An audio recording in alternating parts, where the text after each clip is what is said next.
একটা কথা বলি, বিয়ে করেন ভালো কথা, কিন্তু অতিরিক্ত সহবাস করবেন না। সহবাসের একটা নিয়ম আছে। আপনি সপ্তাহে প্রয়োজন বলে 2 দিন সহবাস করবেন। 2 দিন যদি সহবাস করতে পারেন, মনের মতো যদি সহবাস করতে পারেন, 10 দিনের খোরাক 2 দিনই হবে। আমরা তো অনেকে পাগল হয়ে যাই, ব্যস্ত হয়ে যাই, মনে হারাই গেল, চলে গেল, আর জীবন আর আসবে না। আরে ভাই, আপনার ঘরের স্ত্রী যখন তখন আপনি খেতে পারেন, এটা ঘরের পুতুল। অতিরিক্ত সহবাস করলে কি হয় জানেন? আস্তে আস্তে লিঙ্গ নার্ভাস হয়ে যায়, দুর্বল হয়ে যায়, দেহ থেকে হরমোন ক্যালোরি বের হয়ে যায়। লাস্টে এই সমস্ত জিনিস বুঝছেন, আপনার কাছে আর মজা লাগে না।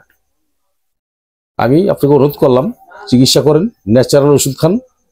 আর বারবার একটা কথা বলি যে ওষুধের পাশাপাশি ক্যালোরিযুক্ত খাদ্যগুলো খাবেন আপনি, যাতে দেহের ভিতরে আপনার হরমোন ক্যালোরি শর্ট না থাকে। আর এগুলি যদি ঠিক থাকে, দেখবেন যে আপনার বীর্যটা ঘন হবে, টাইমিংটা বাড়বে, স্ত্রী সহবাস করে মজা পাবেন, আনন্দ পাবেন। আমি আপনাকে অনুরোধ করলাম, যৌন সমস্যাগুলো, আপনার যে কোনো সমস্যা থাকলে আমার সাথে একটু পরামর্শ নেবেন। জামালপুর রেল স্টেশন, আমি মোহাম্মদ বেলাল কবিরাজ। আমার মোবাইল নাম্বারটা 01727871087। আর একটা কথা, আমার ভিডিও যারা দেখতেছেন, আমার ভক্ত যারা আছেন, এই ভিডিওটা একটু শেয়ার করবেন এবং কপি লিঙ্ক করবেন। আর যারা জামালপুর আসবেন, সরাসরি আমার সাথে দেখা সাক্ষাৎ করে যাবেন।